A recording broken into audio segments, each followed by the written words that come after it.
Spiral,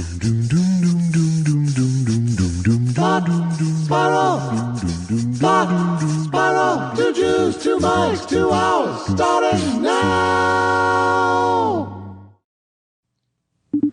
All right, let's see how long it takes him to mention it's his birthday.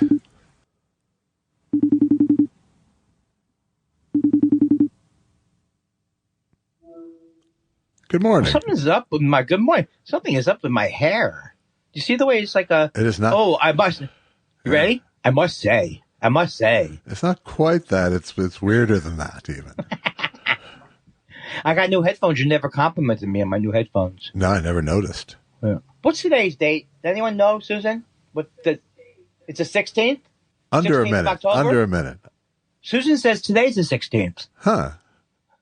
Bop, bop, ba-da, bop, ba-da, bop, bop. You can't make fun of me. Bop, bop, bop, bop. You have to laugh at everything. Boop, boop, boop, boop. It's my birthday now. Even if I say something like, what are you thinking? What's that thing at the top of the wall on the back? Is that something that's new in your house? Merry Narcissismus. I think Susan heard this one. A day, my birthday, he says, a day thou shalt live in infancy. She's not that impressed by us at all. No. You know, She should leave the room. I got a nice thing from Rosemarie Lameda, gave a gift to PCLA, which is my favorite charity, which is Parkinson's. Yeah, I don't even know what it stands for. Parkinson's Community LA. Parkinson's Comeback. Parkinson's COVID. Oh, I know what it is. Circuitivus Vichy. Susan knew Circuitivus Vichy. Yeah. She knew that. I think you're thinking of ceviche, is what you're thinking of. Yes. I always thought ceviche would be good, but then what if they say, they always go, well, it's cooked by the lime and the thing, but what if it's not cooked by the limes and the things? Then you have sushi. Oh, don't say it.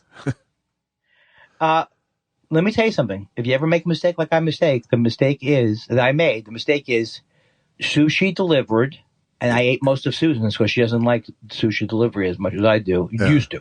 Yeah. See, I don't think. I mean, you think it's the quantity, but it could just be the one speck on the one piece. That is what they say, right? Yeah. Who says that?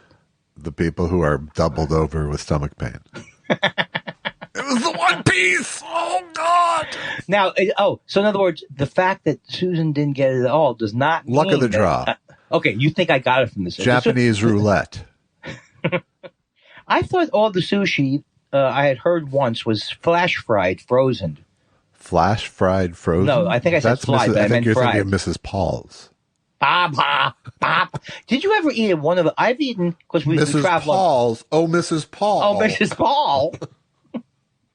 I had the worst treacher in school. It was unbelievable. I mean, you had a lot of bad treachers, but this treacher I had, Arthur Treacher, unbelievable. He was, he made us call him Arthur, and then, which was better than the Colonel. We had Colonel Sanders, too. Me, I was hot for Treacher.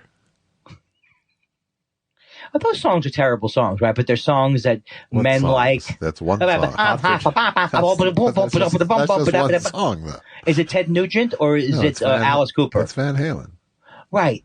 So I always say to people when they bring up Van Halen, I love that group. We might as well jump out. I love that song. Yeah. And then Hot for Teacher, and then that's it. You so do I like don't that? really so like now them. you do like Hot for Teacher. No, I don't like Hot for Teacher. Hot for Teacher is first of all, it's inappropriate. You're not supposed to be hot for teacher. I think it's inevitable in some cases. I don't think so. I think kids go to school, they go, oh, I loved my teacher. Oh, I'm hot for them because I listened to Van Halen. Maybe Frank Zappa was right. Maybe, or wrong. He was wrong. And and Tipper Gore was right. Maybe Al, right? Huh? You following me?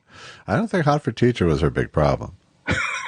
She didn't specifically have a song. She called out examples, I'm sure. She didn't have it where we go, look, when they say, give me the boom boom and I want the bomb bomb, this cannot be told. She was a fast machine. She kept her motor clean. Well, I don't think there's a double standard where Johnny Cash can say, I took a man and threw him down a chute. just to watch him go down the chute, and that was never questioned. Nobody says, "Oh, that white man singing about death is good," but no, you got Two Live Crew. That's the thing. Is this has always been the case with censors, is that if crime doesn't pay, you can do it. So Johnny Cash was in prison singing about killing you say it was a person. very clear. It was very clear. There were consequences to his actions. And I was here just to why am I here? Well, I thought I didn't get the song. I thought the song was you should kill somebody and see if you enjoy watching them. I didn't know it was a song about someone in prison. Huh. All I hear is I shot a man in Reno. First of all, if I was in Reno, I'd want to start shooting before I met anybody.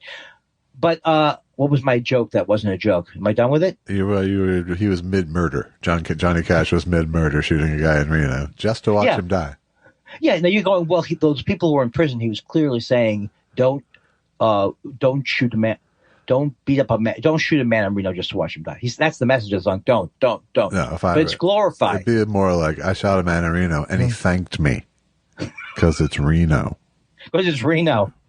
I shot a man in Reno because that's the worst city to gamble. That was just one of my favorite Frank Conniff moments ever was arriving in Reno. And after we had this really fun, long but fun car ride together, and we're doing this gig at the college, but they're putting us up at this really horrible casino hotel, and we have to drop off our shit real quick. And Frank runs up to his room in a pretty good mood, and he comes back like he's just seen death. Just his face was so sad. Now, why was because of where we were? It's just this dank nickel slot kind of Reno hotel they put us up in, just reeking of smoke everywhere, and it's just it was hilarious to see his sad little face. Did he ever see? That would be enough. That wouldn't just be Frank. That would be me. Oh no, I thought. I mean, were you happy to stay in? Part of me died, but on the inside. I don't wear it like that. I don't wear it like Frank wears it on his face. It was the same face to that as if they had said, "We're out of potatoes." Susan and I went to Reno, not to watch a man die, but we went there on a mini vacation thinking it would be like a laid back Vegas. Yeah, it's laid back. You're thinking of Tahoe, I think, is what you were. Maybe I am. What you should have been thinking of. Yeah, that's what I'm thinking of, Tahoe. But we stayed at a place in called Harvey's. Is that Tahoe? Reno is more. No, we could gamble though. I think Lake Tahoe is laid back Vegas. Reno is like double A Vegas. Well, how about where does that put Laughlin? Oh, I'm sorry. I have to tell Gruber I can't answer his call. Sorry. Oh, can't you tell him you can't answer it? No, I just let him go to the machine. I say. Okay, but if you had hit it, then would you have felt bad that you weren't returning his call? No, because nobody ever says Josh Elvis Weinstein doesn't return people's calls. You return the calls even if someone doesn't want you to. Oh yeah. Hello. Sure. Yeah. Hello. Spam call. Weinstein here. I'll let it go and then I'll call him back. Weinstein here. What's up? There's a misdialing. He's still in town. You lied to me and said he was leaving town. He can call from other cities. Get out of here. What kind of plan does he have? Did you ever remember? Here's how I know I'm old. I go, remember those MCI commercials? No, I do not. You stupid, dying old man. Do you remember them? They're a very attractive woman. What I remember more is having to dial an 18-digit number every time I wanted to make a phone call from a hotel room. You don't think about who's that guy who got in prison for junk bonds? Michael Milken. Yeah. That's where he made his money from MCI type things. I don't think junk bonds. Junk bonds is different than MCI. The way you listen to my information is you go, I know that there's information here that's true. You just try and separate. There's something in there that's true. MCI was made by junk bonds. That's how right-wing media operates. No. No, that's not me. I am. I've been slogging through this book on the Replacements, the band, the Replacements. Why is it a slog? Because they're assholes. There's The such Replacements are? yes. There's such. Wait, isn't the one replacement go on to be a separate group? No, I'm thinking of Peter. Who's that guy? I'm thinking of Peter Paul Westerberg Case. Peter Case. had nothing to do with the West. Okay, but that's a similar music form. not really. No, Okay, so Paul Westerberg is dead, right? no. Oh, who died? Bob Stinson died, No, he wasn't. It wasn't like what you were said when he but he dies was in the book. but he was out of the band before he died. And was he acting crazy? Yeah, they were all drunks. They were all self-destructive drunks and assholes. They were just total fucking self-destructive, fear of success assholes, nonstop. Well, that wouldn't be a slog. That Wouldn't be a slog why? because it sounds great. Then I spilled they're the same because they're the same assholes all the way through. It's like Are they from the Northwest? they're from Minneapolis. Yeah. Don't yell at me. There's no reason to yell at me on my birthday. There's two things almost happened last week. It's just hard when you keep pretending like you know who they are. No, but name me a song. Bastards of Young. Okay, don't say a song that you know I don't know by the title. Bastards of Young. You don't know there's music. I do because part of the story is they didn't have any hits. all right, but I'm gonna go after our session today. I'm going to find one of the songs that I remember liking in the old days. Androgynous. Look up Androgynous. Nobody named a song Androgynous that they want other people to listen to. So was one guy an asshole? Was one guy the main asshole? Assholes. They were assholes to each other. So there wasn't one guy trying to be in charge? Around them. They were assholes to anybody who wanted to be around them. They were assholes to the record company. They were assholes to radio people. They were assholes to Tom Petty and the Heartbreakers. They were assholes, There's no upside. They weren't the upside is that they were, they made some great music and Westerberg wrote some great songs, but they are such fucking assholes and so terrified of success that they will sabotage any fucking thing that they get near. You relate to that. I mean, we all relate to that, right? And they're constant, but they're also just, they're just incredibly fucking juvenile about it too. It's all trashing fucking rooms and buses and, burning per diem was one of their fucking thing. It's like, what do you mean they burn the actual money? They would burn the actual money. Yes. Well, that's stupid. It's stupid. It's all stupid. And it's frustrating. And you just go, I wouldn't have fucking hung with these guys. They're assholes.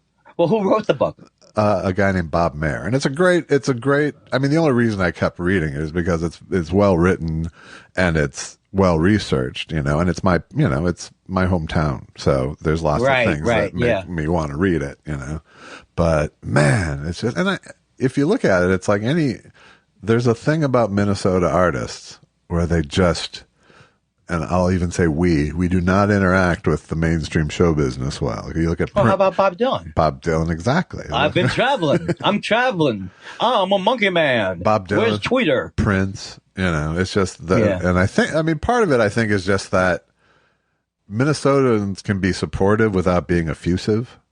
Yeah, so it drives you nuts. So when you get to show business and everybody is, you're a genius, you know that they're fucking liars right away. And you're suspicious right away because that's not, like self-esteem is not rewarded in Minnesota. It's not a, right. It's not liked at all. It's not considered an asset to your personality for the most part. So when you get to show business and you feel showered with insincerity, it's hard not to feel self-protective. But most people find a way. These guys just these guys just wouldn't play ball, and they couldn't even explain to themselves why they wouldn't. They just were just such. I mean, mostly it was alcoholism, but but it was just such. I guess alcoholism is terrible. Belligerent fucks. Are they done? They're done, right? Yeah, no, they broke up 20-some years 25 times? No, just once, but long ago. And Paul Westerberg has had his career. They've all done okay. And I think I know more about Paul Westerberg. The drummer became a noted visual artist. Well, that's good. Is he still an asshole now? You better fucking like it. It's the greatest goddamn... I get the feeling that once they got apart, they all grew up some. Yes, so they might be nice people underneath. But they weren't nice to people at the time, ever. But I thought you was. Sounds like I would want to read something about not Jim Belushi, but someone who I didn't like that much. Well, but it's like, like it's, you can, who do you relate it to? You relate it to like, they're like four Andy Dicks. Right, that's true. That's a very good way to say it. Andy Dick, when you're on the receiving end of an Andy Dick personality, can be funny, yeah, but it often isn't. But also a guy who keeps getting chances, and people keep, they want him to fucking break free and not fucking sabotage himself. True. They keep giving him chances, and he keeps fucking them up. But we don't know that that's currently true about Andy Dick, because I know that he runs a 12-strip group over in. No, I don't know. I haven't spoken to him in many years. But so you want. It's almost like Farley, except for Farley always fucking delivered when it was time. These guys did shitty shows on purpose all the fucking time, and it became part of their lore. Was what brand of train wreck will we go see just when we see the replacements? But there are people from Minneapolis who are in Minnesota who are just straight, very talented people, very dyed in the wool, like your Garrison Keillors, who are very just. Yes. Ooh. And the men like the Casey cakes. David Gruber would do the greatest. Garrison Keillor doing one of those Ken Burns documentaries. Yes. Oh, they love the Johnny cakes. He does good voices. You do. I know I would say you probably do more voices than he does, right? I don't know. Gruber does some kind of singing type stuff. I'm not going to get into some kind of pissing match with my brother. Now, here's the thing. When you're reading the book, and they all went down to Skinky's, and that was your favorite places, like your barbecue place. One time they took the barbecue at Freddy's and threw it up. It wasn't quite like that, but but it's like they all lived in the same neighborhoods I lived in and went to the bars that I went. So that's interesting, right? Yeah. Or it's not interesting. It's just it just makes it easy to picture. Well, I'm the type of person. If you say I'm from Whitestone and we're the same age, that's good for like 20 minutes. Whitestone, I'm from there. It's good for a half hour. Yeah, well, this has been more than a half hour. This book, it's a thick fucking book on a bunch of assholes. Oh man, maybe they shouldn't have called themselves the Replacements or something along those lines. You know what? I wish I could take this part of my personality away. But then where would be left with? Listening? Just listen. No, a person who listens. Oh, man. I had another question for you. It's the weather, too, right? I do think it has to be like this growing up in a tough part of the country, maybe. Or did they leave Minneapolis? Or they insisted on staying in Minneapolis when they're famed? I don't think it was a question of insisting. They never made any money. So, I mean, it was, right. So it wasn't like they were drawn elsewhere. They were on the road. They were on the road a shit ton. Right. That's right. But let's say you had a person X and person Y and they both had the same thing. You said, why does person Y seem like a more miserable person? And they grew up in Minneapolis, and the other one grew up in something tropical or something like that. I mean, don't you think, does the weather, or there's some people like, I don't care if it's 60 below every goddamn day. I love it. I don't know if it's the weather or or just the general ethnicity of it. I don't, it's like it's Norwegian and Swedish and German, stoic, cold weather people for generations and generations, so I think it's, and they all grew up in fucked up houses with alcoholism and all sorts of shit. I mean, it's like they earned their dysfunction, but they never, ever dealt with any of it. They just. Wow. Oh, see, I'm almost tempted to get it on tape, but I won't like it, right? Nothing is more antithetical to a Midwestern dude than having an emotion, so. Yeah, that's the thing. I used to, when I would go to Minneapolis and they wouldn't laugh, I used to go, they're so very polite, but they seem cold, very cold. Polite, yes. Minnesota nice is not as nice as it sounds. Right, so that's different from Canada. And Canada has some of my theory of cold. Canada has some of the frozen There's places. a lot of crossover between Canada and Minnesota. But they're not so dark in Canada as a country, as Minnesota is. Maybe not. What's above Minnesota? And is it what part? Above Minnesota? By that, do you mean north of?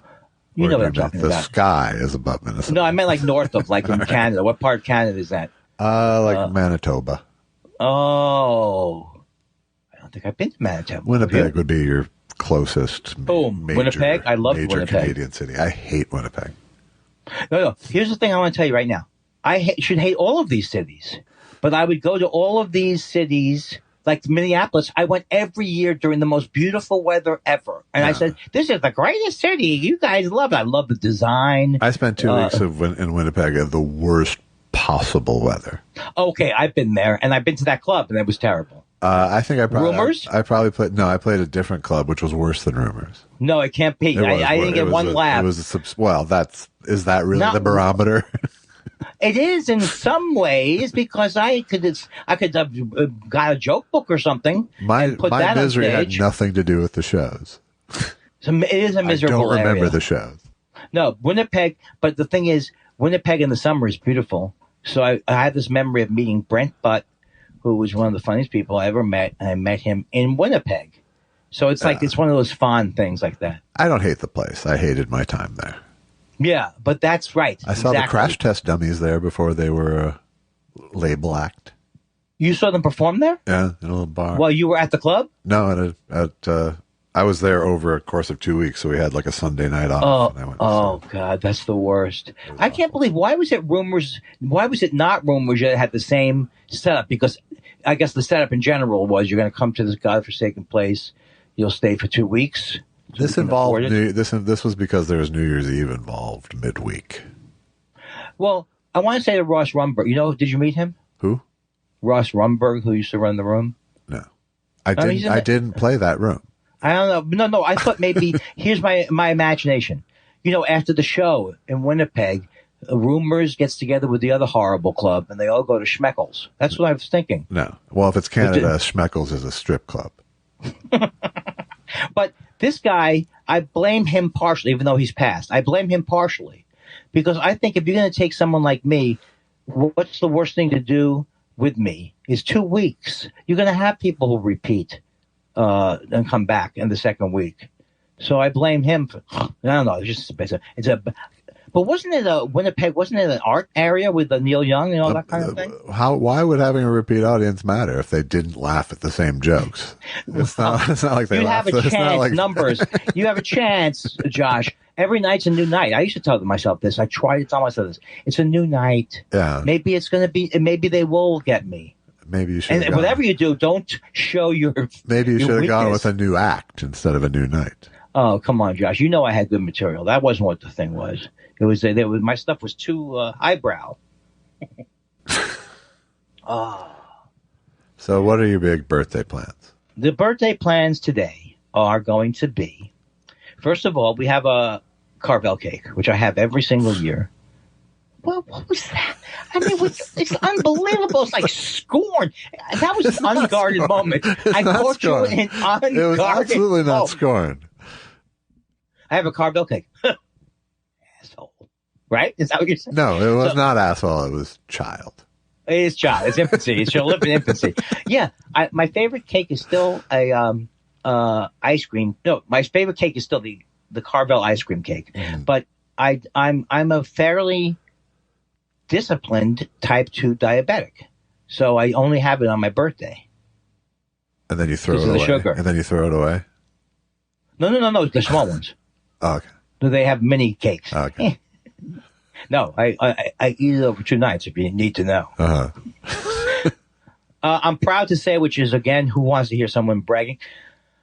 154.9 pounds I was last week. It was the lowest I've been since birth, pretty much. I mean, it's the lowest I've been in a long time. I don't think I've gone down below 154.9 pounds since I was an adult. Congratulations. Thank you very much. What's the point of me telling you? My point is like... But it's actually because you're walking and you're eating less sugar. That's true. Thank you. It's actually, I am eating better. It's not like you're going Ozempic to the gut. You're actually walking and eating less sugar. You get mad at me sometimes because I make fun of the parts of TV that why am I even watching them? Is the thing, right? So in other words, I'm not talking about the programming as such. Right. The programming is here. That's the weird thing is you're not watching news anymore, but you're still watching the commercials. So here's my gripe. I know it's shooting fish in an area where they're easily shot. Yeah. But like a kiddie pool.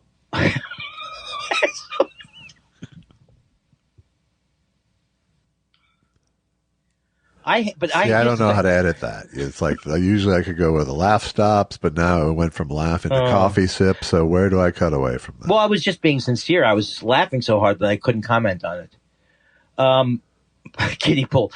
But here's the thing. So I hate. This is a scientific fact. Even if you say you love musicals, let's say you love them, they're the greatest form of art ever. You're still going to hate most musicals. Right. Most musicals are annoying. Well, aren't you the little pill with a big story to tell?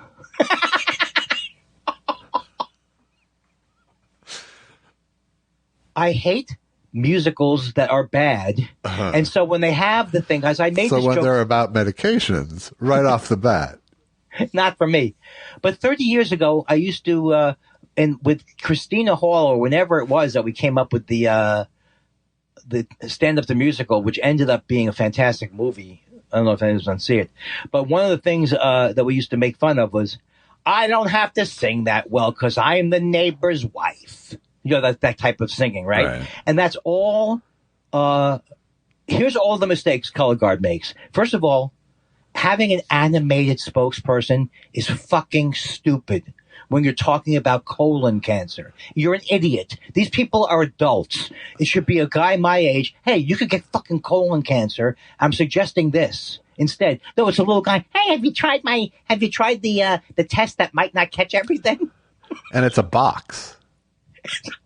It's not like, a little shit shovel, a little tiny shit shovel that you need to use to get your sample. It's not that. And they go one extra step. They go, what's the worst song in the world that everyone agrees, children, men from all over the world agree is a shitty song? Even the guy who sung it thought it was a horrible song. Karen. What song is that? Karen. Besides Karen. My Way. My Way. I couldn't remember the commercial. Even Frank Sinatra hated My Way. Yeah. And then, so they have... You know who liked it? Paul Anka enjoyed it. Oh, he wrote that song? Yeah. It's a bad song. It's a bad song. But the way they sing like coquettish, or they sing purposely bad, they're purposely singing bad as directed. I went to my advisor. He was a doctor. He said it was so cool and maybe I'll try it. I opened up a little box. I put my stuff in it. Why are you doing this to us? Is my question. Huh.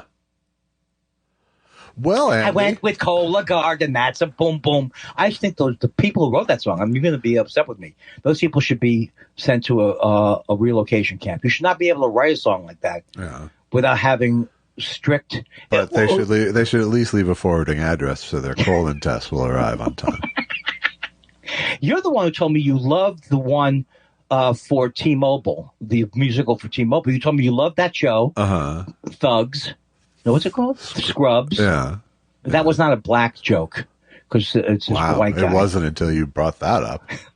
I'm not having. It's not exhibiting any bigotry towards black people. If that's what you're thinking. But that one where they go, that one's even worse. Because those guys could conceivably sing. They're fucking actors. This is just like a third rail for you, though. But people's voices and whether they're using them to their full potential, or it's like, oh my God, what worse sin is there than purposely bad singing? Oh, here's the thing, because I think of God T-Mobile, gave you a gift and you're wasting it. No, it's not even that. It's like T-Mobile. I always thought of T-Mobile as thinking outside of the box, right? Why? Because they're T-Mobile. We're T-Mobile. We're not like the other guys. We're smaller. Maybe they go with that. We're smaller. We're scrappy. Like that, but not too hack. Well, one guy's nice. I was on a plane with him, but a hack. Narcissistic litmus test. He was nice to me. Andy, we're talking about Hitler. I know who you're talking about. I'm just saying my experience with his nephew was that he was a nice guy. I did it with Dennis Miller last week. So. Oh, that's good. I'm done, though. I'm done. Thank you for allowing me the... Ow, it's not TV. Ba-da-da-da-da. It's those commercials that get me. It's not TV. Not TV. Ba-da-da-da-da. It's those commercials that get me. now you don't have to use this thing. Exactly. Do I you have to get go to, more when I you have to use go to this a thing? wedding this weekend, so I'm trying to save myself. Where are you some going? time. I'm going to Palm Springs. And do I know the people? I don't think you do. You're too old to go. Your friends aren't getting married. No, my godson is. I knew there was something like that. That's great. I think you might have met him when you were. Remember that during the pandemic when I did takeout Thanksgiving for everybody? Yes, and we all came up the lawn together. I think he was one of the getters. Now, what exactly is a godson? In this case, it's just a gesture to a friend. But I think. What do you mean you don't even like the kid? No, but it's. I think depending on the religion. The idea is that that's the person in charge of your religious education. Oh, I get it. Yes, I got it. But he's Lutheran, I'm Jewish, so that wasn't really my gig. Hey, Lutherans believe that Lex Luthor is God. From the old Andy Kindler playbook. Episcopalians think Joe Piscopo is God. From the Andy Kindler old material, from the delightful early days. Hey, watch that buffet, Noam Chomsky. Do you think that joke should be discarded, or do you think it should be refigured, rejiggered? I think it should go out with the rest of the uneaten buffet food. Oh, this is another one. Andy and Bill. This is what we had. My partner couldn't be here. I think I've told you this one. I start off on the stage alone, right? I'm on the stage alone. They introduce Andy and Bill, but it's just Andy on the stage. Do you follow me? So far? Yeah. I say I'm very, very upset tonight because my partner Bill got sick at the Jimmy buffet in Vegas. Laugh. And I don't believe that part of the story. He's now staying at the Wayne Newton ICU tonight. He's at the Wayne Newton, some other joke. Yeah. And can someone come up from the audience? Guess where this is going? Can someone come up from the audience and be a volunteer for Bill? And then Bill comes up. Yes. Yes. Stephen Leo did a similar thing with Substitute Leo. But they were really great. They were very funny. Yeah. We were funny, but we weren't. I wouldn't take us on the road. I would have liked to have seen that Substitute Leo in the club. It was very funny. You saw them perform in clubs? Multiple times, yeah. How come? I don't understand that. They came to Minneapolis a lot. Oh. They were Chicago guys. It was an easy trip. But you don't live in Minneapolis. I did for the first 5 years of my comedy career. Oh, you met them when you were like 4. You were doing you were stand-up boy. I did improv with them, in fact. Oh, that's so great. You were actually great. Were people, did they think you were delightful because you were a young kid? People got over it pretty quick, the kid thing. Because you acted like a 90-year-old man. I didn't play. I was big. There was just nothing about me that said kid, really. Once you got past the number, and people got past it pretty quick because I'll be honest, I had the goods on stage. Well, that's true. You know, and I was always writing jokes, so it was. Oh God, that must have been great for them. So it wasn't. It just wasn't a factor, and I was so trying to be older too. I was so, my pop culture references. Oh, right. You weren't trying to be. I was playing to the crowd. It wasn't preschool Shark Tank. Yeah, exactly. My references were baby boomer references, not Gen X references for the most part. Well, but wouldn't you be considered then precocious? But not even precocious. Just I was, and then they got over it. Because I was also like at the bar ordering single malt scotch and doing shit like that. Wait. That was just a little. Nobody cared about the cops then? No. Well, how would they catch you? Would be the idea, right? Well, it would be pretty fucking easy to catch me, actually. But it was but somebody in the bar like Scott. I wasn't going to give any reason for them to. Right. How long were you young? When were you first start drinking? 15 or 16. I mean, I literally was like at 16, I was like a regular at 2 different bars in Minneapolis. I And I wasn't an alcoholic, great. but I just, but I would go and, and I loved it, not just because I was a teenager, but just because even today, it's like I still go to the same weed shop just because I kind of like being a regular, Wait a second. The weed shop. Oh, well, now you're really talking. Is it legal there? Where, in Minnesota? It just this year, I think it just became. Oh my God. Actual weed shop legal. Oh, and more reasons for me if I played the club to get nothing done for the entire week and to be have a little belly at the end of the week from eating every. That's right. Every. I was so funny. There's two things I want to say. One is that when people are young comedians and they're particularly known for being young comedians and being funny because they're young, that was like Brandon Wardell was that way. Do you remember him at all? No.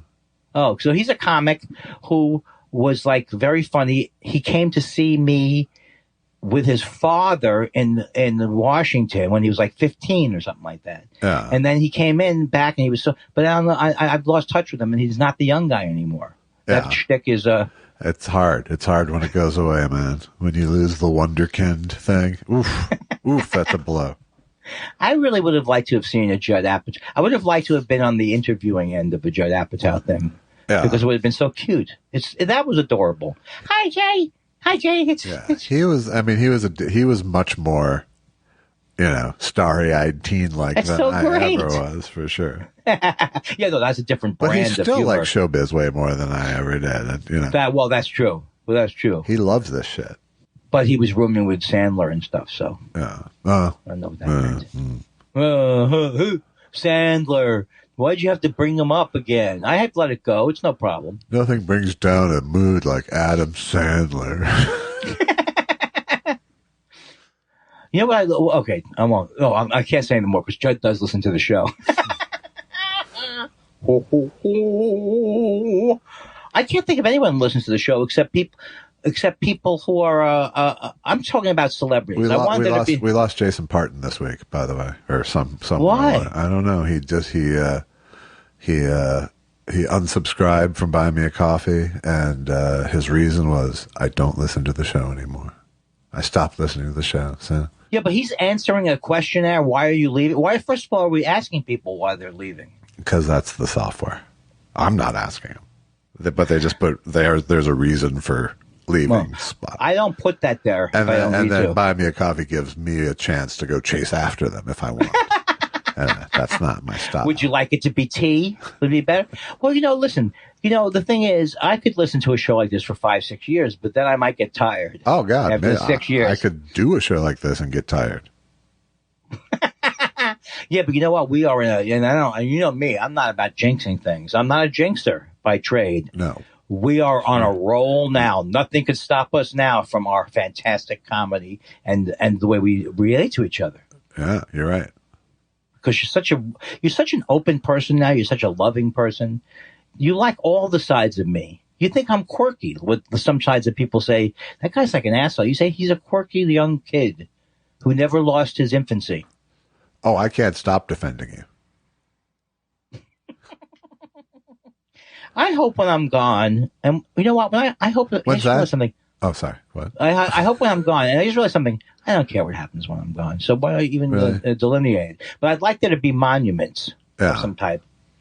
Do you have any desire or sense of legacy when you go? Oh, sure I do. He was, first of all, Andy Kindler passed away today at the age of 102. Known for his being a comedian's comedian. Andy did not suffer fools gladly. That's true. All right, I don't want to get into this because I feel so good now. Let's do this 20 years. Who's your dream lineup of funereal speakers? You would be are you emceeing? I only if you leave it in your will. Let me see. Groupie. I'd love Groupie to do a bit about he heard. I'll something in MC, the but I'm coffin. going to open with, I usually close. Hasn't there been a series of jokes? I mean, real stories about comedians at these types of things who just do bits. Who was like, he knew him, he was somewhat connected to him in some peripheral way. Yes, there are some who just do a little bit of their act. You know, thank you very much. I did not know Schmazzy Boozy. And people would say, why are you here at the thing? Because you never notice. You ever notice how funerals are not fun? Anybody? Anybody at all? Shouldn't they call them funerals if that's where they're going with it? I could write a terrible act on the spot. Wild Bill Bauer used to. A lot of people don't know a lot of people forget the first 3 letters of funeral spell fun. And if you scramble it, it spells real fun. That's a pretty good joke. I know. Why do I have to identify jokes that are in the past that are good? His son was listening to I wonder if his son still listens to our show. What are we? We're not retired. I bet Why Patrick are you making it like this? Patrick has to have moved on by now. But don't you think all these people are like? This is like I think of most of America says this. It's Monday morning. Thank you, God. Thank you. Making their coffee. I don't know, Josh. I think I'm pretty funny. Making a little bagel for themselves. Yeah, and then I was running replacements, and those guys are fucking assholes. These guys are good. I wonder who their guest is going to be today. Oh? You know what? We may lose as a podcast, right? We may lose. But we would not have won if we had gotten into the celebrity. Because who cares? Everybody knows everybody. The celebrities themselves are doing the podcast. What's the going with the guys who I never laugh at that much? The guy from Arrested Development, and they're called the Classless Guys. They're not. That's the name of their podcast. That's not what it's called. But yeah, I haven't heard their podcast, but I saw saw the doc series of their tour. Okay. Am I going to watch? Do you think I should watch this? Not if they annoy you. No. Did you watch it? I did, but I mean passively. Okay, so who are the people? It's Justin Bateman. It's right? Jason Bateman, the guy from Will and Grace. Right, Will Grace. Grace. And I can't remember who the third one is. That's how much. Jebediah. The guy's name is Jebediah, who's from Will and Grace. I mean, from the Arrested Development. Jebediah, something like that. No, that was his name of his character. Oh no, it's the guy who's not Odenkirk.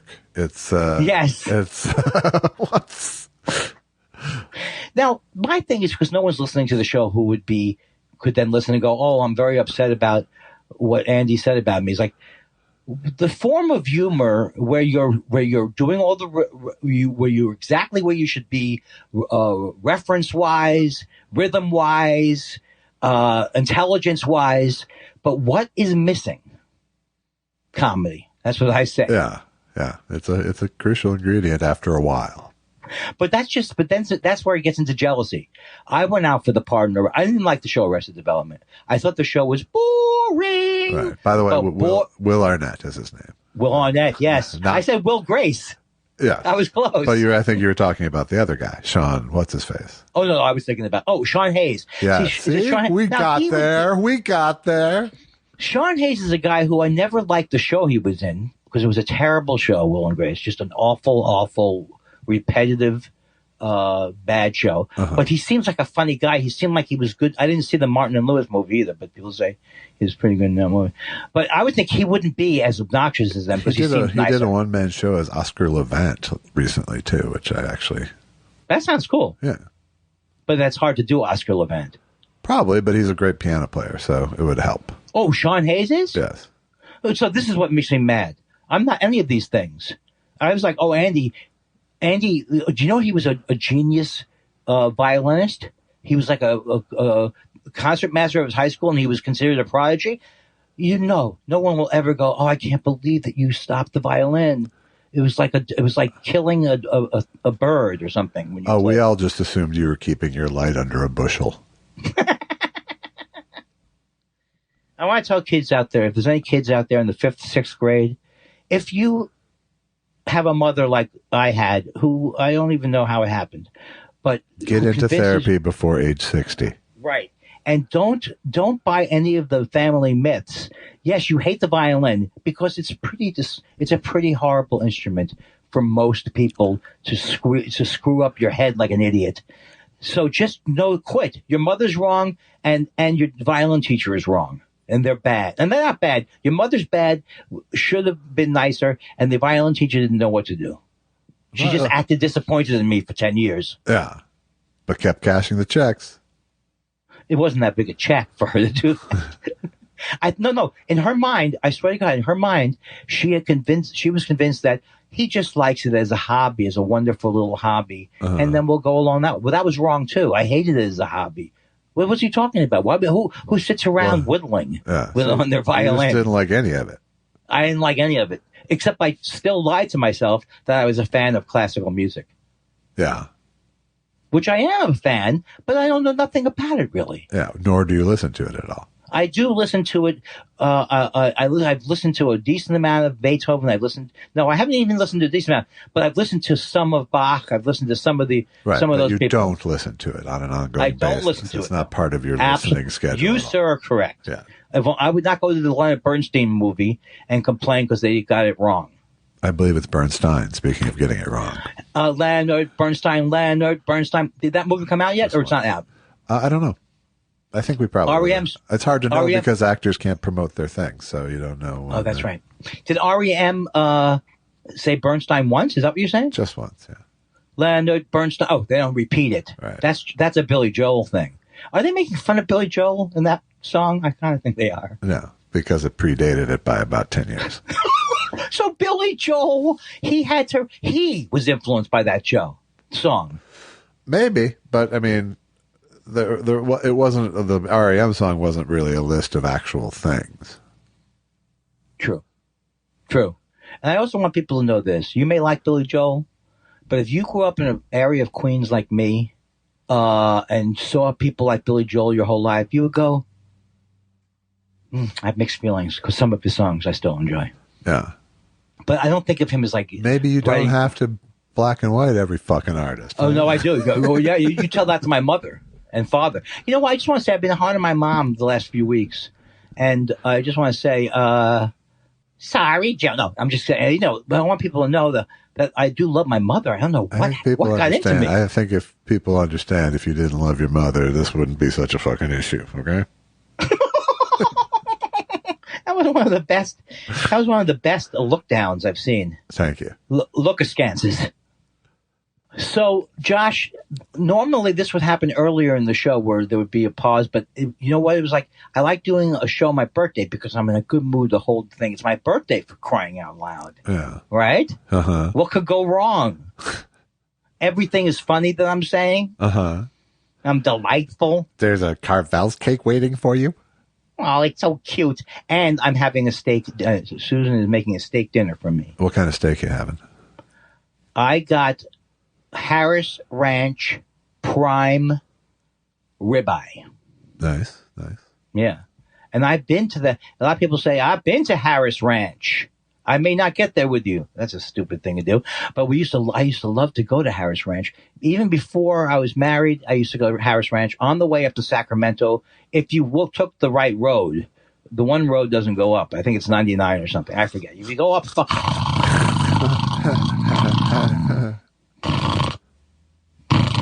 Is this a person who's sleeping and you're so boring that they can't even wake up?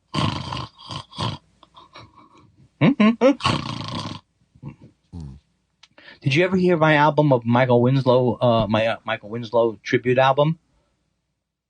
It's called? Well, it's not called anything. Really? That's weird. I do a tribute to him. How do they catalog it in the stores? I don't understand. I start right from the beginning. Hi, everybody. I was walking today, and I went to the place and I had some breakfast. Hey, I'd like some breakfast. Breakfast here. I don't think that's the way it works. You just identify the places. Hey, Michael Winslow, do your FaceTime hang-up impression. Karen.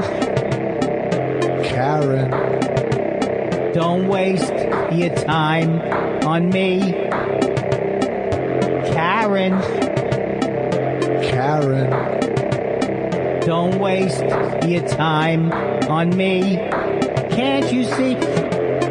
You need somebody who will help you belong. You need somebody who will help you be strong. But Karen, that person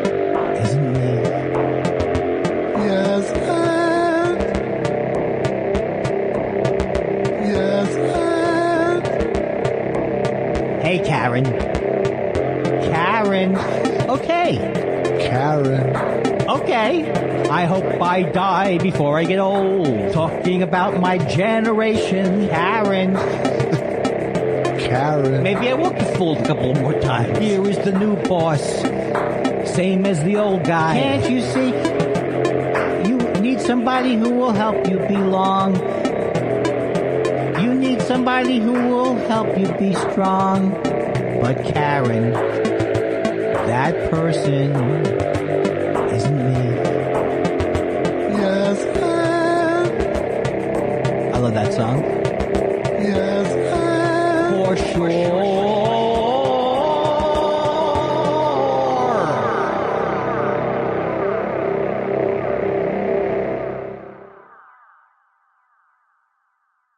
I still forget. It's enough time for me to forget what I'm doing.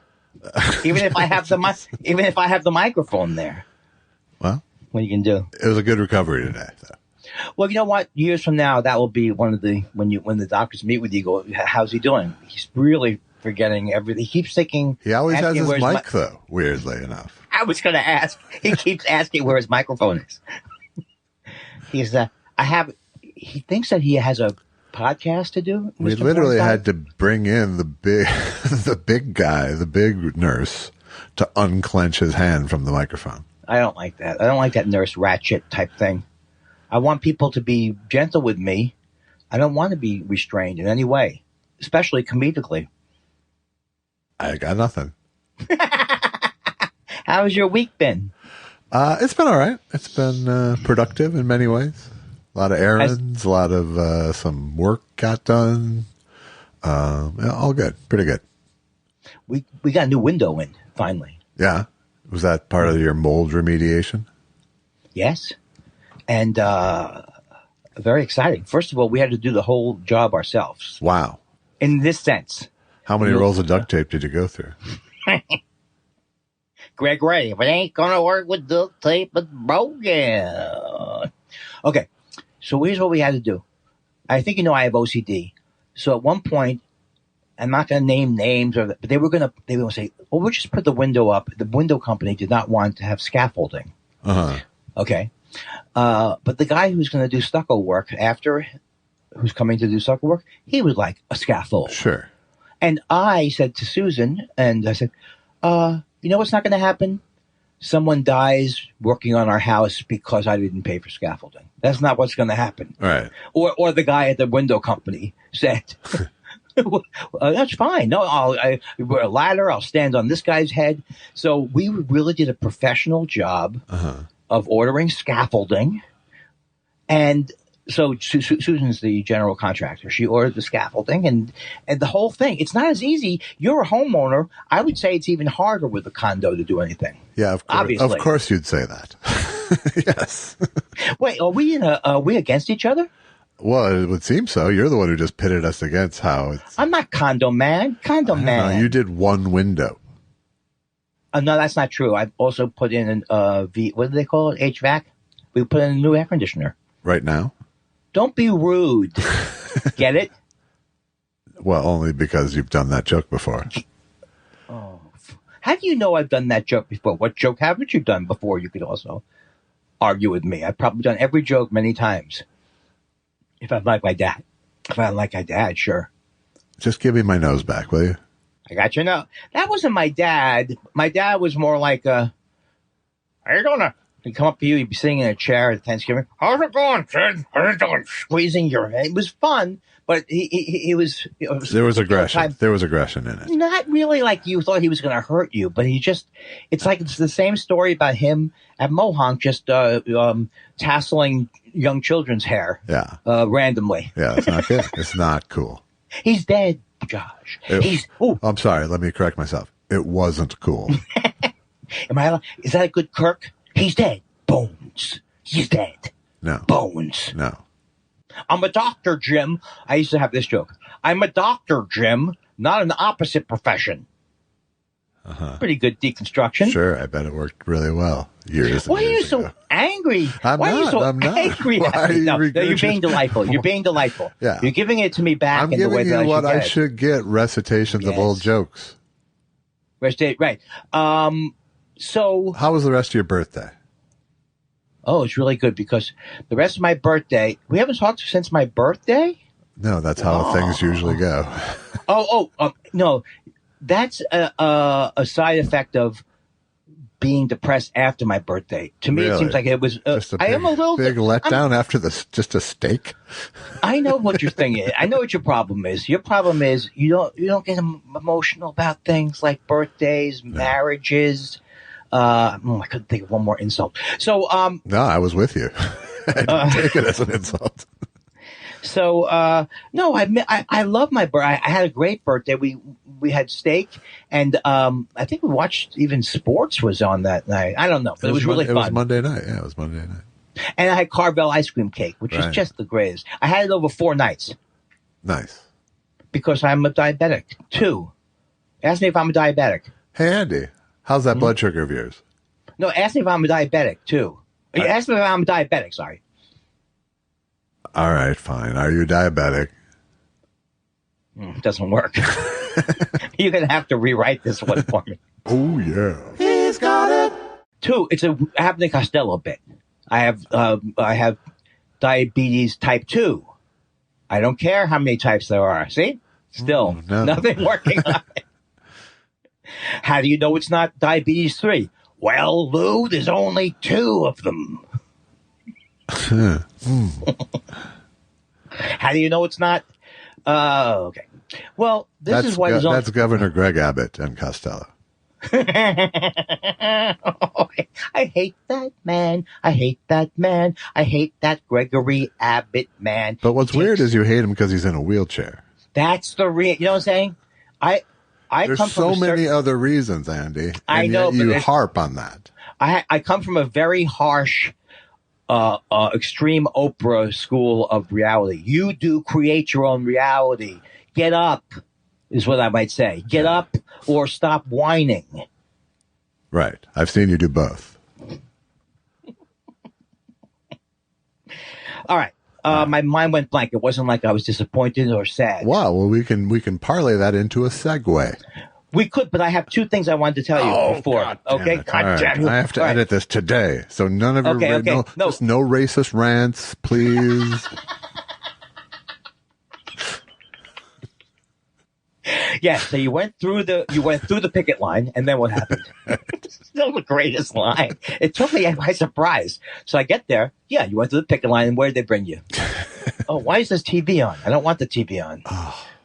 Okay, so I have told people that I don't read any more books, right? I don't read anymore. Which is not a great thing to open with.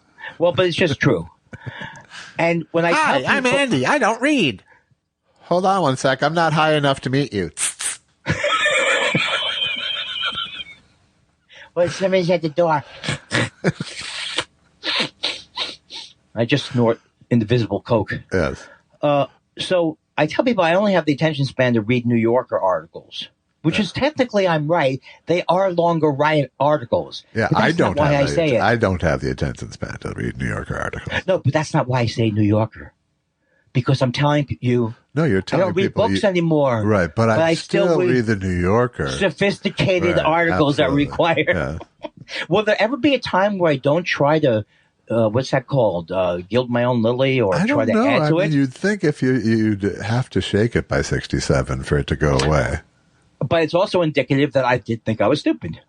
Because if I didn't think I was stupid, I wouldn't feel the need. Right. No, I think that's true. No, it's absolutely compensating for something. Yeah, and I don't even think I'm quite getting the concept of I can't quite figure out. Is that true? That I'm not quite, what's the word? Bright enough? You're very smart, Andy. Very smart. Very smart. Okay, and that's the only second thing I'm going to do, which was my text to Josh. Hey, this is a pretty good game here.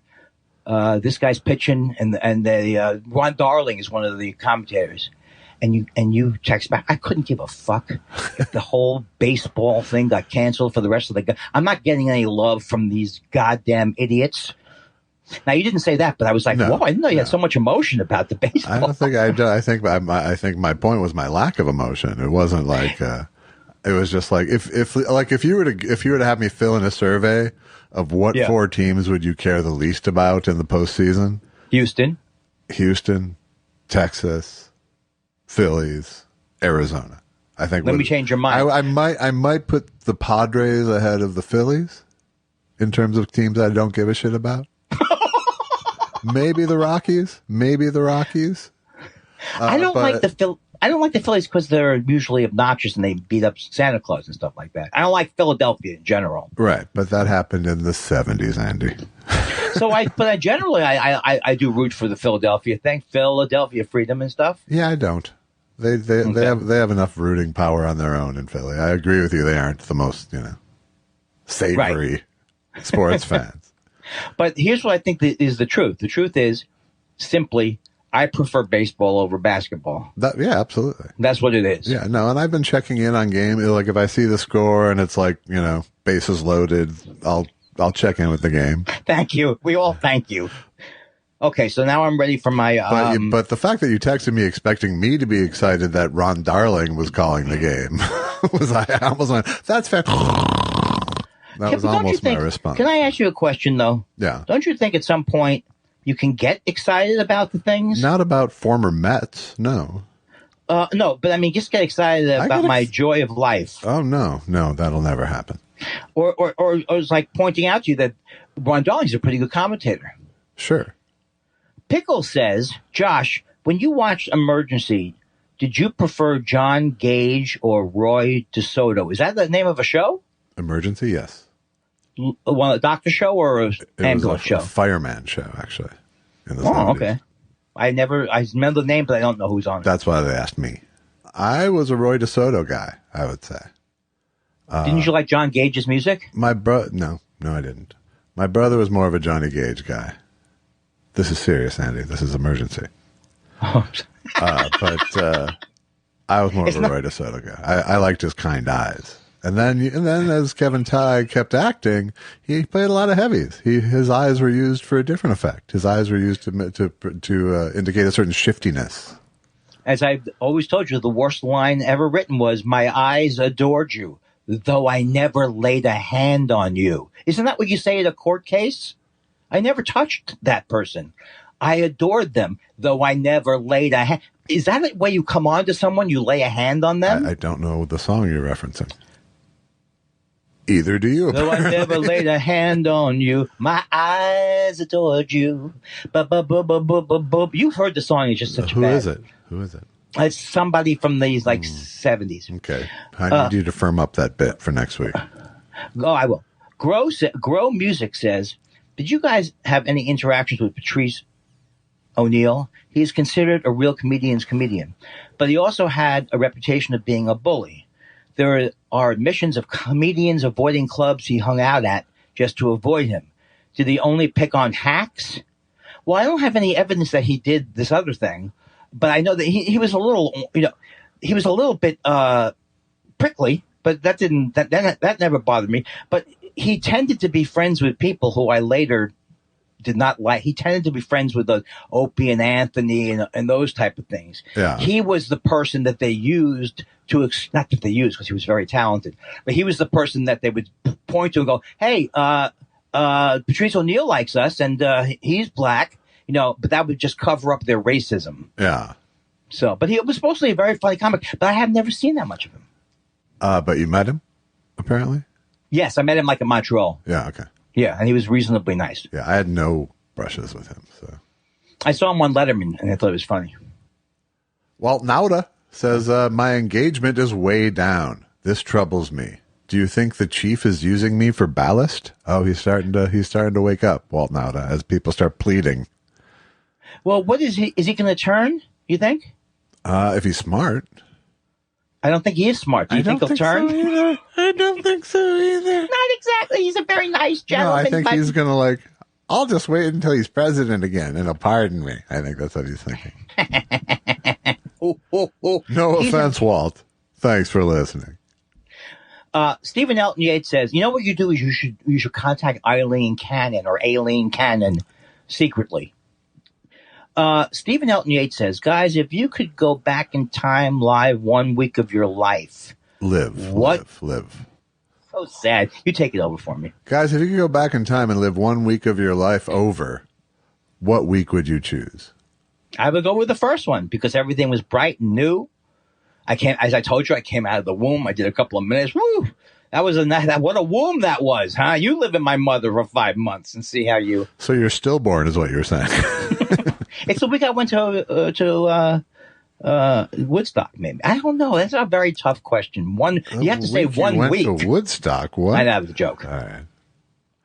I don't know because I don't know if I should like go back and fix a week or go back and re-enjoy a week. I think the week that I had my appearance on David Letterman, and then he said to me, "Nice job," and then I flew back, was the most satisfying week of my life. So you go fix it? But he's not saying to fix it. That's only your thought. I'm just saying it could go either way. That would affect my choice. Nothing comes to mind. I think I don't feel like I can't pick any like crossroads.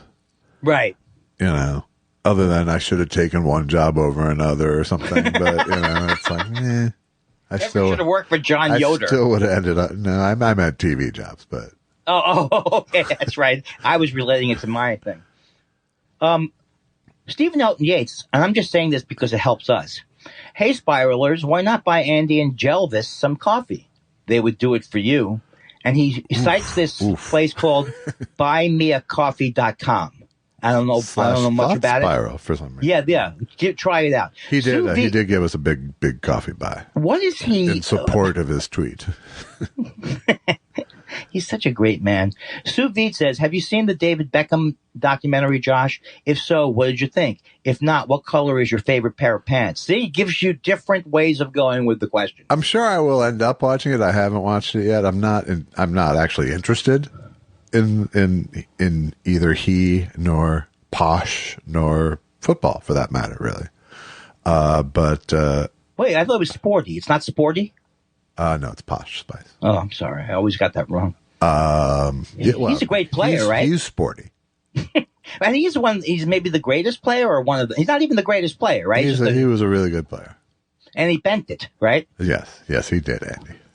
All right, let's get off that question. If only we could be in the same room so I could literally pat your head. I think you would. I think you would probably get a lot more aggression out if I was next to you and then you can go, shut the fuck up. I could do it with my eyes better. Do a little thing like you did the time when we had a studio audience in your house for the show. This is a wrap. Shut up, both of you. Get out. Tweet Bahara says, did you know that the word dynamite anagrams into Andy time? If I had known that, there would never have been a Kid Dynamite. I would have gone, Kid Dynamite? I don't think so. It's Andy time, Jimmy JJ. Well, dynamite doesn't actually anagram. It also anagrams to Andy Might. That's right. Andy MITE? Yes. Oh, well, that all you did was play with the last word there. It's also Andy Emit without the second T? It's true. No, there's just one T in Emit. Nah, that's what I say. That's not a good way to school somebody. Is there a word? Am I right with the spelling? Johnny Whoop says, do you think Kirsten Cinema is a generous lover? I think she's not. I think she's an adventurous lover, but I don't necessarily think she's a generous lover. I don't think there could be a person who's a worse example of what they're doing than her. Of somebody in the Senate. And is she running independently? Is that what she's doing? Or I don't know if that's her official position or not. Tweet Bahari says, do either of you guys shoot pool? If so, do you prefer straight pool or 9-ball? I thought it was 8-ball. Well, that's a game as well. What's 9-ball? 9-ball is 9 balls, and you have to sink them in order, basically. All right, fuck you. You just asked a question, asshole. Now, you do. The answer is, I'll answer it right now. Josh plays pool very well. I do not play at all well, and I find it boring. I do play pool. I haven't in a while, but I play a lot of computer pool. Cut it out. Stop saying things like that. That's not the same topic. Did you ever do into the Wii things? Because those seem weak. No, but the computer pool actually has the physics down correct. So it's you're actually saying it. You go like this. well, you don't actually move your arm like that. No, but what it's good for is seeing shots more than it is your actual. I think Minnesota Fat started that way. Yeah, he did. You're no fun when it's not about you. Sorry. When it's not about you, everything goes out the window in terms of politeness. I'm very sorry. But in answer to your question, I like nine. Yes. I like 9-ball better than straight pool. I'm not very good at straight pool. Oh, straight pool is 8-ball is just a bar game, basically, right? No, I mean it's a real game, but I mean it's the most common bar game, but. Because 8-ball is designed for people who really don't play that well, and someone could knock the 8-ball in at any time. So it's like one of those evens the playing field. That makes you lose. That's what I mean. Yeah. That's what I'm saying. It's like it's as skillful as it is. It doesn't attract the real skill players. Seth Dick III says, "Thanks for calling out the spanner joke as being past its prime. Painful stuff." So, have you heard about this game called Wordle? LOL. Mama Dick III says she watches the news and you're in her thoughts. I don't watch the news and I'm clueless as always about her. Something's wrong here. Yeah. I'm not getting this stuff that you're getting. Well, all right. Well, I'm going to read and then when you... Wait. I want to be here for what you're saying, though. I'm on Dan Man now. Okay, that's better. All right. Dan Man says, bit of a sad story today. We had a stray cub roaming around the reserve that unfortunately had to be euthanized. Perhaps any uplifting animal stories on your end? I've got 2 dogs I love. I know you love those dogs. I say are so lucky. And we had an owl. We had a giant owl in our tree the other day. What do you? That can't be. I hear owls all the time, so I don't know if it's owl central around here, but I hear owls. There's a lot of owls, yeah. I don't know if there's a lot, but there's some. I assume there's some territory issues, but. Yeah. I'm very upset here because I don't think I'll ever be able to get back to where we were. So, Dan, I don't know what kind of cub. Are we talking bear? Are we talking tiger? What are we talking here? Yeah. I don't know either. I'm so disturbed by my loss of place. Wow. Get it together, will you? Okay, but... I see. Maybe back here. Oh, he is talking about a bear. It is a bear? Where did you see the bear? Stray cub. Okay, anything could be a cub. Well, a tiger could be a cub, too. Forget it. But did you see the one about the bear goes in? This is not a joke. Goes in a few days ago into the house and went right for the frozen lasagna. It was stayed about 20 minutes in the house. They had one of those Ring cameras. Yeah. So they could see him. And that would be cute if it wasn't your house. Christopher Citro said, listen to a live comedy set on a podcast, which was almost derailed by an audience guy with a super annoying laugh. Like he's being stabbed. Maybe it's innocent or maybe he's trying to draw attention to himself. The comic just ignored it. How do you guys handle that? It just depends if the audience is getting distracted by it. You know, if the laugh is getting a laugh, then you have to address it. Yeah. If not, you have to sort of like go, this is how this person laughs. They aren't being a bad person. You know, you don't want to make them just feel self-conscious for the rest of the hour. Yeah, that's a really tough situation. If it's clear that that's the way they laugh. I've told the story, I think, before, but I was in San Diego once, and there was a woman like right in front row whose reaction to every joke was, "Oh no!" But it was clearly her reaction, you know. So, but it was so distracting and annoying. But occasionally, you had to go, "Oh yes, yes."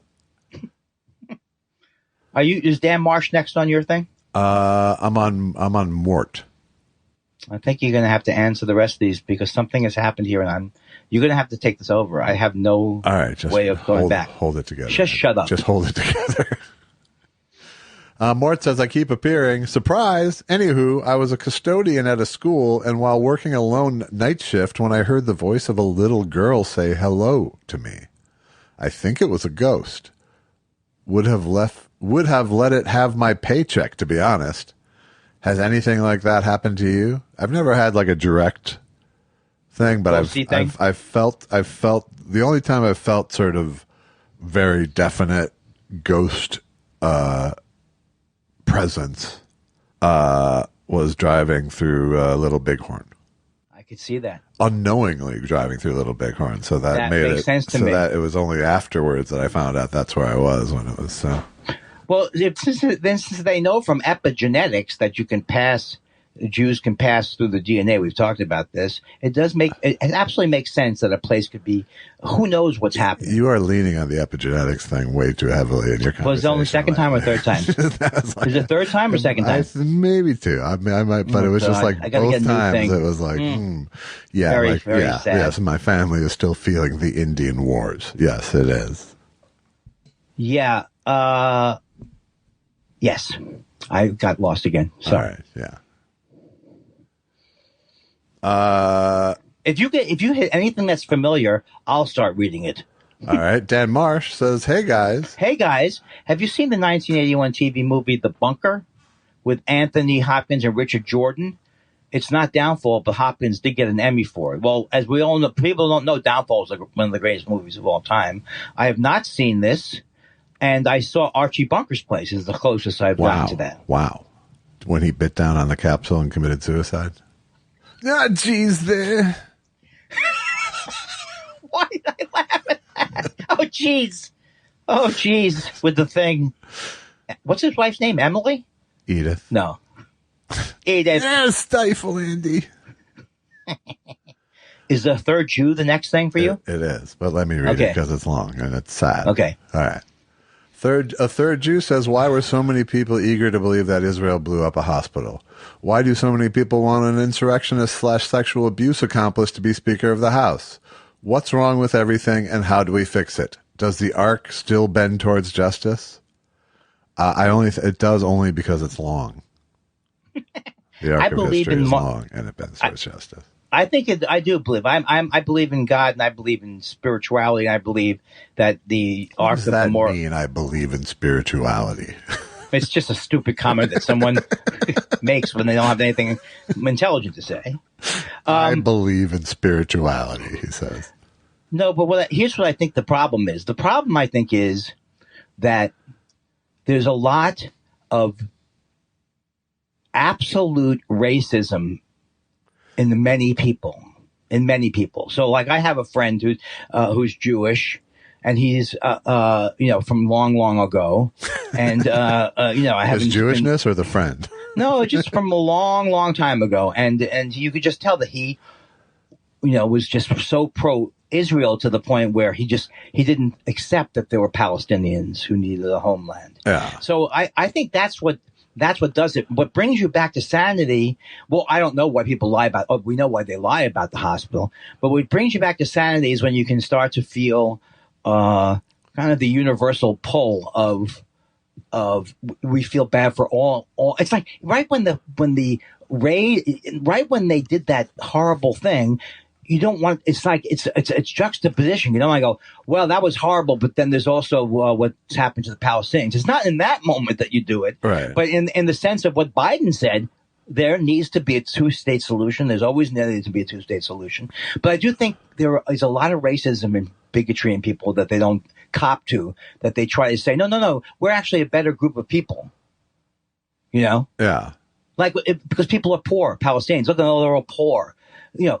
And then look how like we were taught. Look how great Israel did with their area. Yeah, but they were also helped too. Yeah. They were helped with money and stuff like that. They were born on third base. No, they weren't. Many of them came from the Holocaust. Stupid. All right, you're going to ruin this question, so let's go. A third Jew returns to say, my apologies for being so bleak and heavy in my re-entry into your purview after not having sent in a question since you came back from your August break. This is just where my head is right now. I greatly appreciate the great weekly distraction you two provide. I think your questions are great. And the only thing I sometimes say when I read your letters, I say, I'd like to get the opinion of a fourth Jew. No good? No, I think I like the way I thought this was very stimulating. Eric says, I lost my mother 2 weeks ago. And I'm very sorry about that, Eric. I'm sorry as well. And I was almost immediately reminded of Josh's prior comments about ongoing conversations with your parents. She met Andy when we saw him perform at Acme a number of years ago. She really enjoyed your set. You guys are great. Thank you, Eric. Thank you, Eric. I'm very sorry. I can only reiterate that the relationship isn't over. Yeah, and I learned that from Josh. I mean, I didn't learn just from Josh, but I learned, maybe I did learn that specifically from you. Because you've been through a tragedy. It's the one takeaway I got from it all, really. I'm sorry, Eric. I know it's tough for you right now, too. I know. Nico says, hey, guys, what's the best Halloween costume you've ever done? Mine has got to be when I went as Anne Boleyn back in high school and learned how to do SFX makeup so I could put a beheaded line on my neck. That's pretty good. I always had... I was Goldilocks when I was a kid, which I hated, but my sister said it was cute. And then I always did the same one over and over. I did the Mr. Microphone at parties early. Hey, I'll be back to pick you up. And so very boring choices. So you go like, trick or treat, I'll be back to pick you up later. Something like that, yeah. Well, I also had a Mr. Microphone with me. Yeah. Unplugged. Again, but sort of a callback to the big nurse taking it out of your hand. I don't have any real standout Halloween costumes, I'll be honest. I don't think anyone's real surprised to hear that. But I did, timely as it is, go as a PLO terrorist more than once, I think. Oh, no. As a young man. I heard that also you misinterpreted this year and you thought it was cosplay and that you're going as Bill Cosby. Wow. To many of them. Oh, imagine my embarrassment. With the jello pudding. One-Sided War, I love that name, says, have you integrated connections into your daily New York Times puzzle routine? It's quickly become a favorite of mine. Josh, you must answer this because I don't do any of these. Well, it was for me, in fact. Yes, I have. I like connections. I think it says at Elvis Weinstein. I should have done that. I'm sorry. That's okay. I have. It's a good puzzle, and it makes it feel it rounds out the set of puzzles very well. It makes it feel more like a daily IQ test. I like that about it. Hey, guess who's back? Oh, he's not back. Stephen Chaotic Neutral says, hey guys, I know this sounds like a joke premise, but I got a gig hosting trivia at a Gen Z lesbian bar. I'm neither of those things by an order of magnitude, so I kind of stick out like a sore thumb. Any advice on not feeling self-conscious in an unfamiliar crowd? Well, my advice really is self-consciousness is an asset in that crowd, I believe. Yes. I think remain self-conscious. Don't let it lock you up. But don't go negatively anti-lesbian either. I think I'd like to say that's a given, but in this day and age. These days you don't know. I think it'll be a good gig. Yeah. I really do, because I think that would be like what's next? A Gen ZZ bisexual bar? That's my pitch. That's really good. Thanks. BD West says, guys, Blue Angel fighter jets flying in diamond formation are as close as 18 inches apart at an average speed of 400 miles per hour. With a G-force of 7.5, the pilot's head can feel 75 pounds. When are you two going to sit across the table from each other again for the podcast? Well, I'll tell you, I invited Andy in just to see the paint, and he fucking I got an ice cream at me the other day. I could feel on the text like he was panicking when I asked him if he wanted to come in my house. This was actually I don't want to rush in and do it. It's like, well, I actually do want you to rush in and leave. That was sort of my point, but I had actual reason to get home. I needed to get home before the delivery from Ralph's came, but it doesn't help because I sound guilty anyway. I sound like I'm as soon as you say, "Oh, I'd love to," but then you show up with a mask outdoors when you're not coming in, and it's I don't know. I don't think you're ready.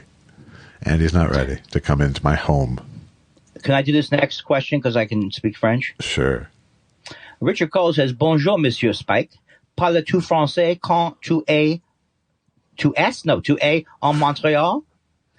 Hello, Mr. Spike.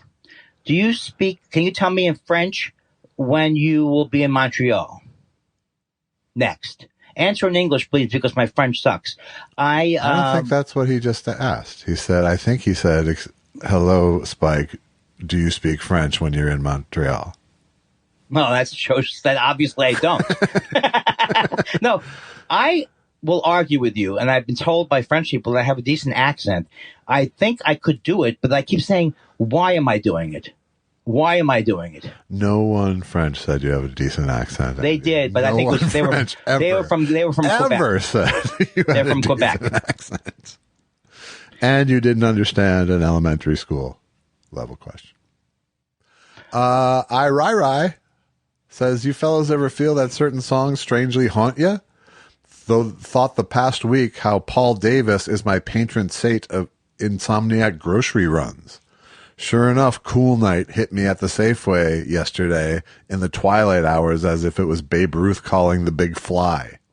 I don't think I understand any of that, but you must, right? I don't know Paul Davis, but I do have, I know that if I turn on the classic rock station, I will hear Dream On by Aerosmith within a half hour. Paul Davis sounds like a current name that's in the news. I don't know. I don't know Paul Davis. I'll read the second I-Rye. Also curious your feelings about liminal spaces and how they may inspire or make you reflective. For me, I'm a softie for a train ride in solitude, and now I'm thinking how a shower on a train might really fix some stuff. I don't know what liminal means. I only know it. I can't give you the nail on the head definition, but undefined spaces is kind of how. Got it. Yeah. Or ethereal. I'm good. The shower is a brain freer for me quite a bit. I do go off on thinking tangents in the shower that I wouldn't go on otherwise. Yeah.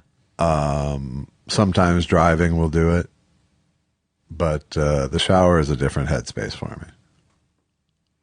Yeah, I would like to. Well, the train ride sounds pretty good, but I don't think a shower in a train would do anything for me. But I get that's my like best. a liminal hat on a hat. I get my best ideas after I smoke 4 joints. Yeah. And we're now going into the other area of the intranet, unless you have another question there. I don't think I do. I'd like to turn over the festivities now to my partner, Josh Elvis Weinstein. Wow. Zeke Fossey says, hey, frontline guy, my cousin Robert says he was in a fantasy basketball league with you during your New York days, is how he put it. Too random to be a lie, right? Well, if it's the Bobby I'm thinking about, he still owes me $50. I don't even understand what you're answering. What are you talking about? I'm answering the question ahead of me. In front of me. I forgot you're doing it as the Nightline guy. I'm the front. Not Nightline. Oh, you need to tune in. Our frontline cameras are inviting you into the show. Our frontline cameras went into Andy's brain to see if there was anything there. Pleather Mask says, Andy, God bless you. Our dog's name is Bruce Chomsky. Bruce for the Aussie and Chomsky for the teeth. First approach with which he engages the world. I feel such a connection to you now. Please send me your address. Love and hands up to you both. Well, I have to say that I thought Chomsky was something that everybody would. I thought that was a fine joke, even though his name doesn't have a P in it. Okay, that's where we differ. Dan Wade asked Josh, "What's your first Wordle guess?" And if none of those letters are right, what's your second guess? Well, I don't have a standard. I usually will have ST and E in it. But I can go stone, I can go stare, I can go aster. And then I'll go for a couple other vowels. If it's not there, if it's like if I did store in the first one, I'll probably go like chain the second one if there's no letters. What is the point of the game? The point of the game is to figure out what the word they're showing you. What a 5-letter word is in under 6 guesses. Oh, is it shipmate? Is it coffee mate? I don't know, something with me with games. I really need to get to see somebody about this. Mark Anthony Devlin says, I want to say something, but I have nothing. Am I bombing right now? Am I in show business? Is this as good as it's ever going to get for me? Should I get an agent? So you are doing exactly how you're using my style effectively. I don't know. I think that's a little grabby of you. I know. I'm sorry. I don't know what's wrong with me. Something's wrong with me today. Maybe we start too early. Maybe we start later on Fridays. I don't think so. Okay. Because I have early Pilates. And I'll just waiting around for you. No, I want to do this early, and I want to be funnier than I've been, and I vow to commit more. Gentlemen, this is just about comedian Alan Sherman because you've talked about him, and I used to play my parents' copy of his album, My Son the Folk Singer, as did I 1,000 times as a child. A reference book says Sherman had 3 number 1 albums on the main Billboard album chart in 62 and 63. This is from the folk singer album, You Know It Well. I gave my love a chicken, it had no bone. No. I gave my love a cherry, it had no stone. I gave my love a baby, and then you see, my love got very angry, and she said to me, I didn't mind the chicken without the bone. I didn't mind the cherry without the stone. But when you give a baby, it's just one thing. You gotta give at least an engagement ring. Hey, hooba hubba hooba hubba hubba hubba. Wow, that was a good rendition. Thank you. I'd like to rendition you. Full Dork says, what is a movie or TV show you can watch over and over again? Anytime, not just once a year on a holiday like It's a Wonderful Life. Nothing anymore, because I've seen everything I love many, many times. There's a lot of movies I'll get sort of sucked into, I guess. Of course, they're all escape me at the moment, but right. But I've seen Lost in America 12 times, but that doesn't count. I just love Albert Brooks. Why doesn't it count? Why doesn't it count? It's a movie or TV show you can watch over and over again. Because I got stuck on the word forever, or at any time. It didn't. It just said any time. It was to delineate it from an annual watch. I would have a series of 5 or 6 things that when I want to watch something, I could watch it anytime. Something like that. But it's like if you're flipping around and it's on, I think. Then it would be like things like Odd Couple, Seinfeld. Not Seinfeld so much. Odd Couple because I haven't seen all of those a million times. Yeah. Seinfeld I can't watch anymore really because I really have seen every one of them 15 times. I've watched West Wing an unnatural amount of times. Yeah, boy. Particularly the first 3-4 seasons. I've watched all of my favorite sitcoms from Dick Van Dyke to Mary Tyler Moore to All in the Family. I've watched them all at least 15 or 20 times per episode. Yeah, but I think that's more. I think it has to be it can't be because they were on all the time. Right. You know what I mean? Right. I think it has to be present day. Yeah. Like you see it. Like that thing you do grabs me a lot of the time. Shawshank can get me sometimes. It depends if there's a commercial involved. Used to be the Idolmaker used to get me. I guess but I don't ever see it anymore. I just saw the Idolmaker. I think it's on Max right now. I just watched. And is it as good as we remember, or is it weird? No, it's not as good as you remember, but it ain't bad. Is that the one with Malcolm McDowell? No, it's Ray Sharkey. What's the one with Malcolm McDowell that's a weird thing like that? I don't know. Is he the Clockwork Orange guy? Yes. Okay, sorry. But Ray Sharkey is not.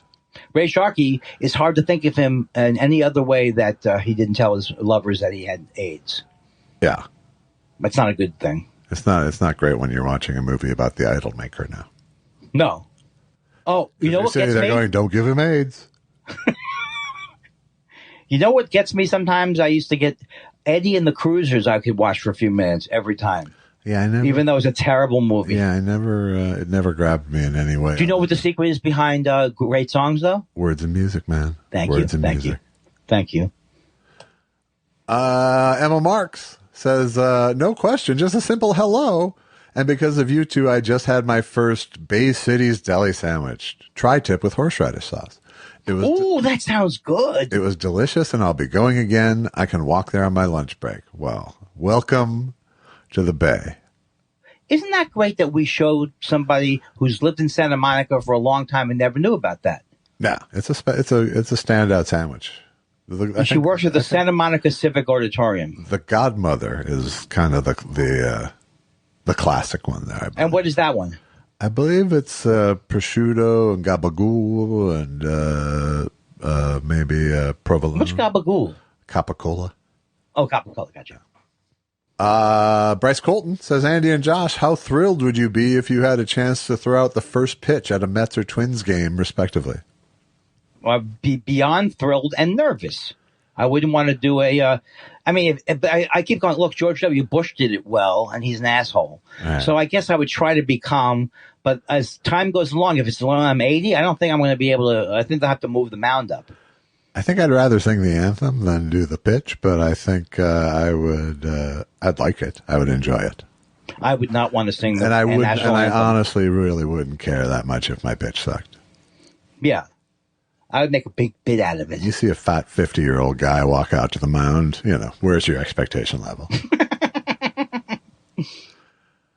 Wampus says, I've come to hate my body and all that it requires in this world. Wampus says, I'd like to know completely what others so discreetly talk about.